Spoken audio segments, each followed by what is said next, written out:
What's up, guys? Captain Spencer Clark, Breaking Bass Guide Service down here at Table Rock Lake.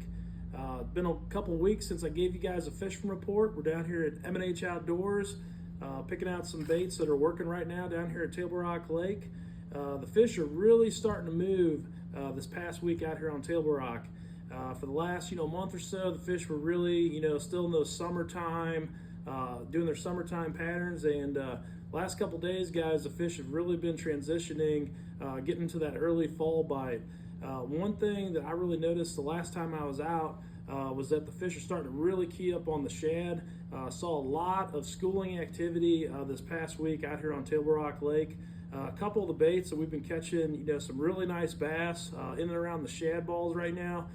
Been doing, the whole minnow shaking thing. One bait that's been working pretty good is one of these mooch minnows.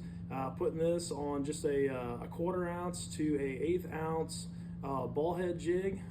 Just scoping those fish in the balls of shad. That's really starting to take place. This bite's going on right now.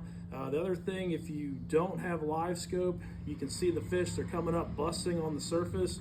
You can take a smaller swim bait, like a 2.5 swim bait or something like this bait here, the Mayor. Throw it through those schools of shad. Catch some real nice fish doing that. One thing too that's also working in and around the shad, been catching some on a tandem willow white spinnerbait. This is something that the fish don't get to see as often out in open water. Great way to catch a lot of fish when you get around the shad. Top water's starting to pick up. Those same areas where you're seeing fish bust up on top of the water, you can throw a white bone-colored spook over the top of those fish and get some of those fish to bust through and smack that spook. Even though the water temperature has been a lot warmer than it usually is this time of year, the fish are really starting to get into those fall patterns. Some other things that have been working, we've been catching a few fish on chatterbaits.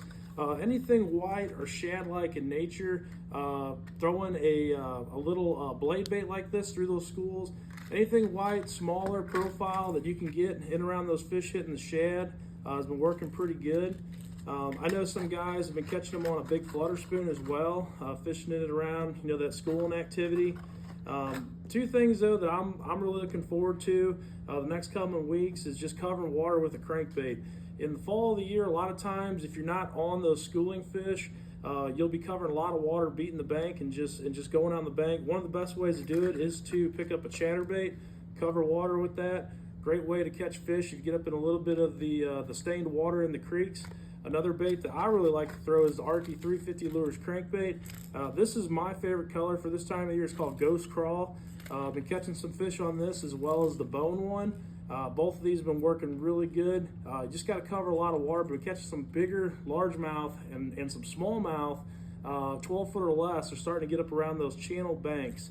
What you want to look for is the banks where you've got a bluff transition coming into like a gravel point, or just a gravel transition where that big rock kind of just transitions out.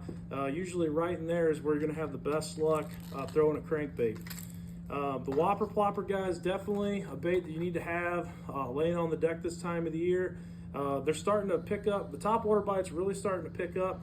You really want to key in on those rock transitions. Same thing that I'm fishing with the crankbaits. Another thing that works really good though is throwing this up and around the docks. Looking for docks that got a lot of shade on them early in the morning, shaded coves, shaded pockets. Any of those pockets that got a little bit of timber in them, a little bit of wood. It don't take a whole lot to hold a big fish this time of year. Just a little stick out in the middle of a pocket can be really good for throwing a Whopper Plopper around it. But anyways, guys, that's some of the baits that have been working down here this past week. Of course, you guys want to make sure that you use scent on all your baits. Been using the Strike Force fish attractant. This has been working good on all the baits. Bass formula is probably the most popular formula that we've been using. But anyways, guys, all these baits can be found down at M&H Outdoors in Kimberling City. So if you're coming to the lake, make sure to stop by, check out M&H Outdoors. M&H Outdoors is also getting a lot of their deer hunting stuff in. A lot of new hunting stuff has been showing up down here. So if you're a hunter, if you like deer hunting, if you're a duck hunter, they've got some new stuff coming in as well. So give them a shot. Anyways, guys, that's your fish report. Until next time, good luck, good fishing. We'll see you on the lake.